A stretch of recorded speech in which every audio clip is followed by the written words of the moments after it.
গয়াতে কেন পিণ্ডদান করা হয়? গয়াসুর বধের রহস্য।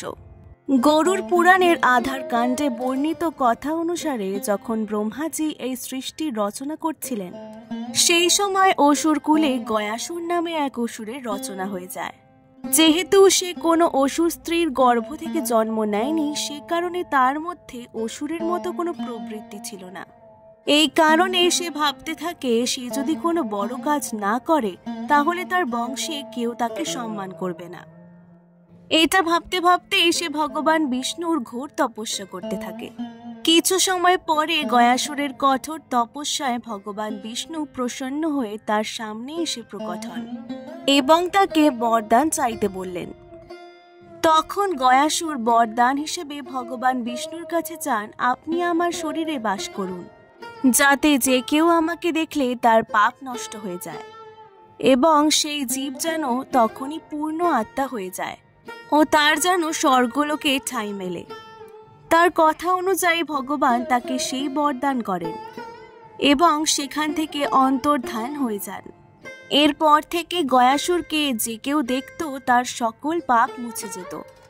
এইভাবে ক্রমশ হতে হতে ধীরে ধীরে সৃষ্টির সন্তুলন খারাপ হয়ে যেতে থাকে। এটা দেখার পর সকল দেবগণ চিন্তিত হয়ে পড়ে। তারপরে সকল দেবতারা একত্রিত হয়ে ভগবান বিষ্ণুর শরণে এসে ওই গয়াসুরের বধের দাবি জানান। তখন শ্রীহরি বিষ্ণু দেবতাদের উদ্দেশ্যে বলে, আপনারা চিন্তা করবেন না, এর অন্ত অবশ্যই হবে। এরপর সকল দেবতারা নিজ নিজ ধামে ফিরে যান। এরপর যখন একদিন গয়াসুর শিবজির পূজার জন্য ক্ষীর সমুদ্র থেকে কোমল নিয়ে এসে বিষ্ণু মায়ায় বিমোহিত হয়ে কিকট দেশে স্মরণ করতে লাগলেন, সেই সময় সে ভগবান বিষ্ণুর গদার দ্বারা মারা যান।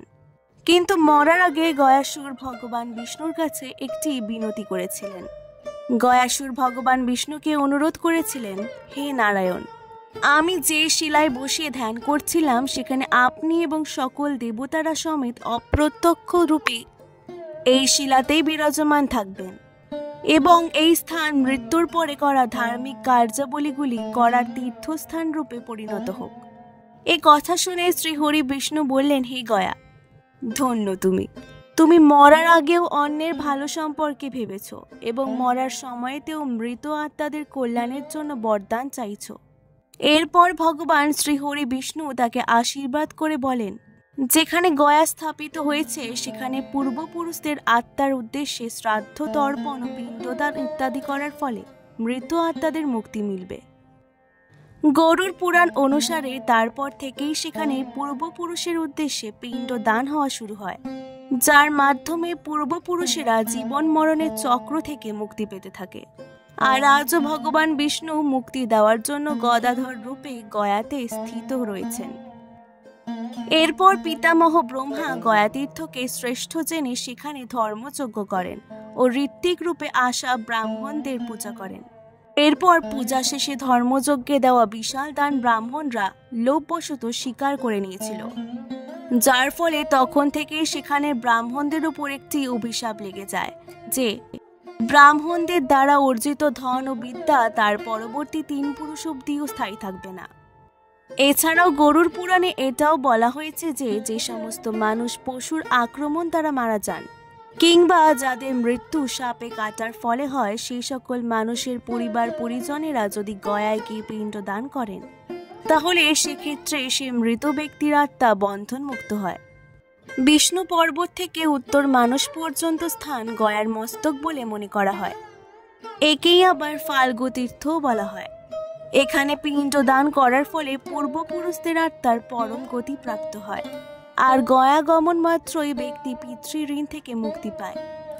গয়ায় ভগবান বিষ্ণু পিতৃদেব রূপে বিরাজমান থাকেন। এখানে পিতামহের ব্রহ্মার দর্শন করে ব্যক্তি পাপ মুক্ত হয়, আবার অন্যদিকে প্রপিতামহের দর্শন করে অনাময় লোকের প্রাপ্তি করে। ঠিক একই প্রকারভাবে গদাধর ভগবান বিষ্ণুকে প্রযত্নে প্রণাম করলে তার পুনর্জন্ম হয় না।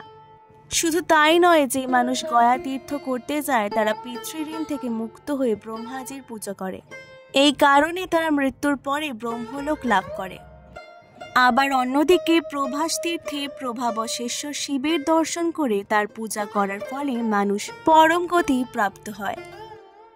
বন্ধুরা, এগুলি ছাড়াও গয়ায় অবস্থিত আরও বেশ কিছু তীর্থ সম্পর্কে গরুড় পুরাণে আলোচনা করা হয়েছে।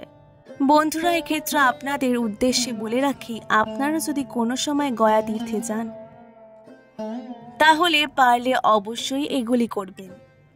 গরুড় পুরাণ অনুসারে হংস তীর্থস্থানে স্নান করার ফলে মানুষ সকল পাপ থেকে মুক্তি পায়। এছাড়াও রয়েছে কোটি তীর্থ, গায়লোক, গোমক্ষ তীর্থ প্রভৃতি স্থানে পূর্বপুরুষের উদ্দেশ্যে শ্রাদ্ধ শান্তির কাজ করলে মানুষ নিজের 21 কুল পর্যন্ত ব্রহ্মলোকে নিয়ে যেতে পারে। ব্রহ্মতীর্থ, রামতীর্থ, অগ্নিতীর্থ, সোমতীর্থ ও রামহাট তীর্থস্থানে শ্রাদ্ধ করানো মানুষরা নিজের পূর্বপুরুষদের ব্রহ্মলোক প্রাপ্ত করান। এছাড়াও রয়েছে উত্তর মানস তীর্থ, এখানে শ্রাদ্ধ করালে পুনর্জন্ম হয় না।